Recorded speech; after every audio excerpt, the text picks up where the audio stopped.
we are going to do the 3-peak challenge with Unicycles. So that's where we'll be climbing up the tallest peak in England, Scotland and Wales within 24 hours. We kind of hang out. We were in Elspet, which is a mountain unicycling thing in Liechtenstein, and Ettore was like, oh, well, we should do something. And then Adam was like, oh yeah, what about this challenge? And then we're all like, yeah, that sounds good. So yeah, we're in a van.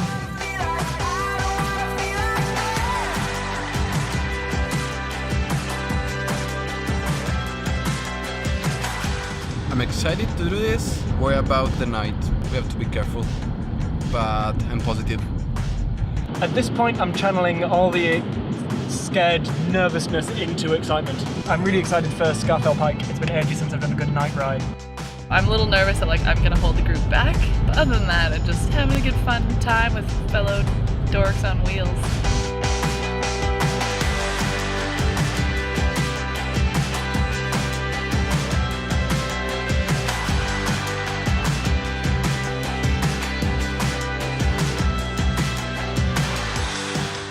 The walk-up was pretty good, actually, I think. The start of it wasn't as rideable as we were hoping for, but there were still patches. It was quite nice, it meant we could make up some time on the way up. Being at the top was really cool because the sun was kind of going down, these clouds coming across, and then we had this nice golden light coming in sometimes. After I left the top, I couldn't even think about touching my brake handle because my hands were so cold. So I just jogged and shook my hands. The descent was pretty good. The top section where it was all sort of loose shale was super fun because you could sort of get into a few slides coming around it. As we got a bit further down, it got to some steps that just kept going and going and going. So there became a bit more pushing there. For most of it, I was actually kind of quick jogging or even walking down, and then I'd maybe reach a patch of oh, I can ride the next 5 meters, and then I might have to dismount. The last stone stairs to the visitor center, that was tough. Just because it's stone stairs and you're just going down and we've already descended, 1,000 meters. I'm feeling all right. I stole some of Adam's ibuprofen gel. We just had this amazing pasta that was delivered to us by Saint Roger, the patron saint of unicyclists. At the top, Ettore had kind of an episode where he wasn't really able to speak or move. He had very slurred speech and had some cramping in his hands. And we had kind of noticed on the way up as well, he seemed to be very tired. So he ended up actually basically walking all the way down.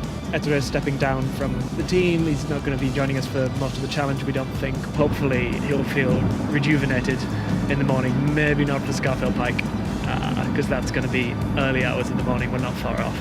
We're going to carry on. Jenni and I are going to do it. Yeah, it's going to be great.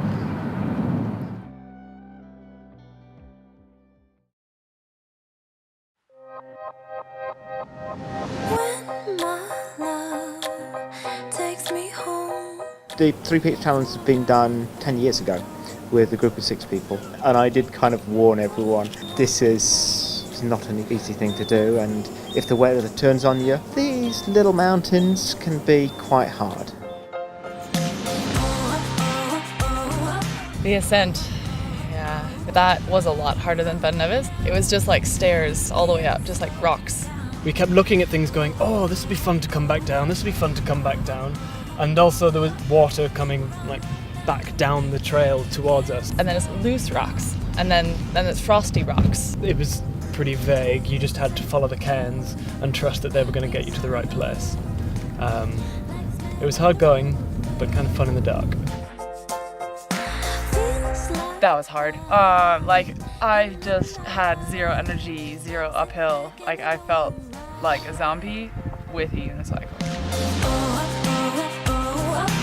I started up trying on the descent from the top, but with it being loose and frosty, it was really sketchy. So I walked quite a bit to begin with. I mean, to be fair, I kind of expected not that much to be rideable, but it's always tough to descend if you're not riding. It's really hard on your knees.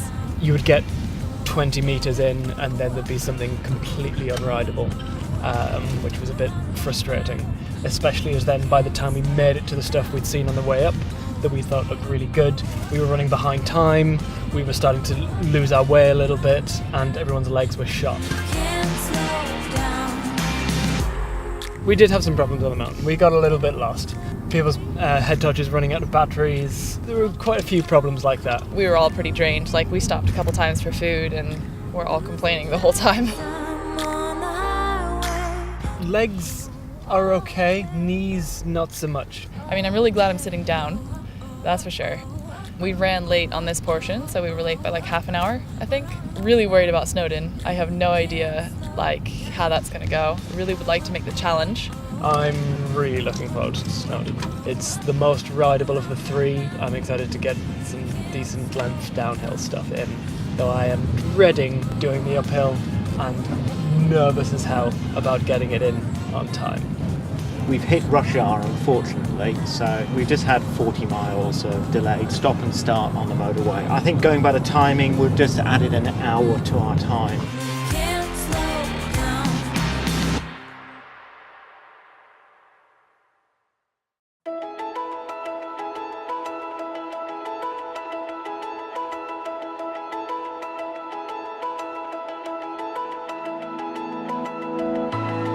The ascent on Snowdon was really nice. We decided to take the pig trail rather than the miners trail, which was a good shout. It was a constant uphill.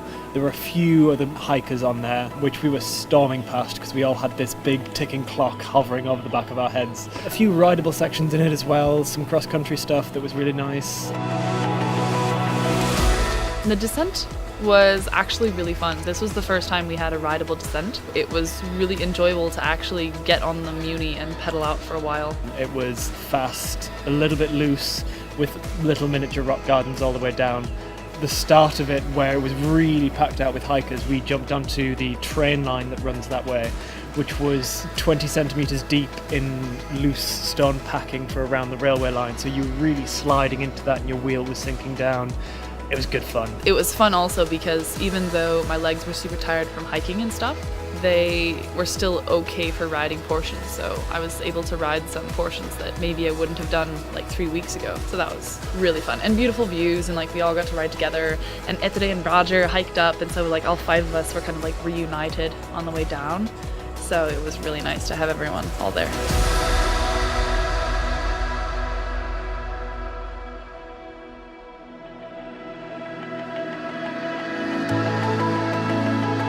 We made it in 23 hours and 16 minutes. When we realised as we summited Snowdon and started the downhill that we were pretty sure we were going to make it, that was such a relief. Actually crossing the line and taking our picture with the sign at the end, that was like icing on the cake. It was fun because, okay, yeah, check it off the list, but it's also like it was not mega enjoyable. When you're under time pressure like that, you're not really incentivized to kind of ride sections that are perhaps a little more treacherous or outside of your comfort zone. It's just get to the bottom, don't get injured, do it quickly.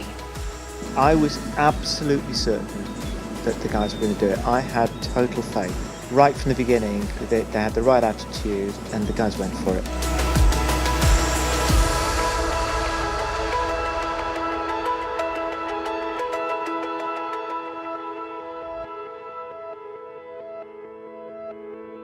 Once I reached the top of the Nevis, I had to stop because I have a sort of hypothermia, something like this. It was my body saying to me, stop, you're too tired. And after that I realized I had to rest.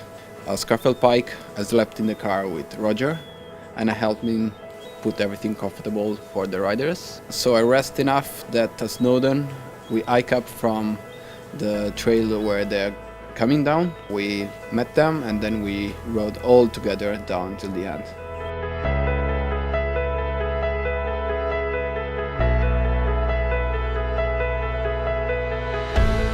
I think it's one of those things people say like, oh, you climb a mountain because it's there.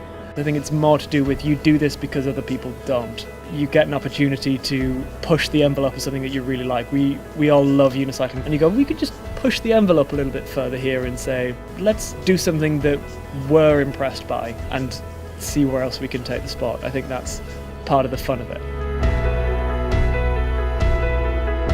I tend to be one of those people that if someone comes up with a silly idea, that I'm like, oh yeah, that sounds fun. I admit that I didn't have any idea of how difficult it would be, or I also was like, oh, the peaks are only like 1,000 meters, that's not bad. But it's one thing to like think that in the back of your head, and then it's one thing to like just have finished your first peak, and then be like, okay, now we have 6 hours in the car, and then we do it again in the dark.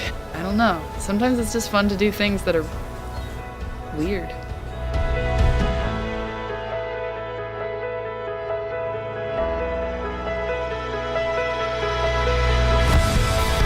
Sometimes doing something together weird is the best way to enjoy moment with people.